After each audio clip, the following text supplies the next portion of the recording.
রমাদানুল কারীমের শেষ দশকের প্রতিটি রাত একটুও না ঘুমিয়ে সারা রাত জেগে থাকা এবং জেগে ইবাদতবন্দি করা, এটা নবী আলাইহিস সালামের গুরুত্বপূর্ণ একটি সুন্নাহ।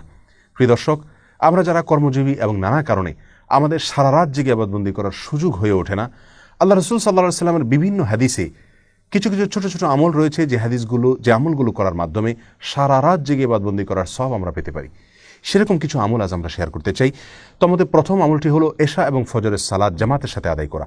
এ বিষয়ে সহিহ মুসলিমের এক হাদিসে বর্ণিত হয়েছে, রাসূল আকরাম সাল্লাল্লাহু আলাইহি ওয়াসাল্লাম ইরশাদ করেছেন, মান সাল্লাল আয়শা ফি জামাআতিন কানা কা কিয়ামি নিসফি লাইলা। যে ব্যক্তি এশার নামাজ জামাতের সাথে আদায় করবে, আল্লাহ সুবহানাহু ওয়া তাআলা তাকে অর্ধ রাত জেগে ইবাদতবন্দি করা, দাঁড়িয়ে ইবাদতবন্দি করার সমান সওয়াব দান করবেন। ওমান সাল্লাল আয়শা ওয়াল ফজর মাল জামাআ ও ফি জামাআ কানা কা কিয়ামি লাইলা। আর যে ব্যক্তি এশা এবং ফজর উভয় সালাত জামাতের সাথে আদায় করবে, আল্লাহ সুবহানাহু ওয়া তাআলা তাকে সারা রাত জেগে ইবাদত করার, দাঁড়িয়ে ইবাদত করার সওয়াব দান করবেন।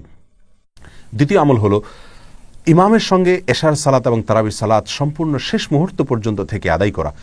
এ বিষয়ে তিরমিজি এবং আবু দাউদে বর্ণিত হাদিসে রাসূল আকরাম সাল্লাল্লাহু আলাইহি ওয়াসাল্লাম ইরশাদ করেছেন, ইন্নার রাজুলা ইযা সাল্লা মা'আল ইমামি হাত্তা ইয়ানসারিফা হুসিবা লাহু কিয়ামুল লাইলা। যে ব্যক্তি ইমামের সঙ্গে রাতে সালাত আদায় করে, এশা পড়ে, তারাবি পড়ে এবং ইমাম চলে যাওয়া পর্যন্ত তিনি অপেক্ষা করেন, অর্থাৎ শেষ পর্যন্ত থাকেন সালাত ইমামের সঙ্গে, এই ব্যক্তিকে আল্লাহ সুবহানাহু ওয়া তাআলা রাতে দাঁড়িয়ে, সারা রাত জেগে দাঁড়িয়ে ইবাদত করার সমান সওয়াব দান করেন।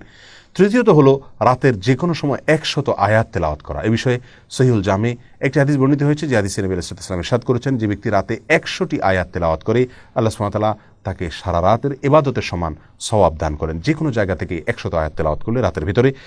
4 নম্বর আমল হলো, যে ব্যক্তি বিছানায় এলেন এই উদ্দেশ্যে যে তিনি উঠে ইবাদতবন্দি করবেন, কিন্তু তার ঘুম তারপরে প্রাবল্য বিস্তার করার ফলে তিনি আর জেগে ইবাদতবন্দি করার সুযোগ পাননি, ঘুম এসে গেছে এবং সেটা প্রবল হয়ে গেছে, এই ব্যক্তি যে প্রতিজ্ঞা করেছেন, তিনি যে দৃঢ় ইচ্ছা পোষণ করেছেন উঠে সালাত আদায় করবেন, শুধুমাত্র এই তার সদিচ্ছা এবং দৃঢ় প্রতিজ্ঞার কারণে আল্লাহ সুবহানাহু ওয়া তাআলা তাকেও সারা রাত জেগে যেভাবে তিনি নিয়ত করেছিলেন জেগে ইবাদত করবেন, সেভাবে আল্লাহ সুবহানাহু ওয়া তাআলা ইবাদতের সওয়াব তাকে দান করবেন।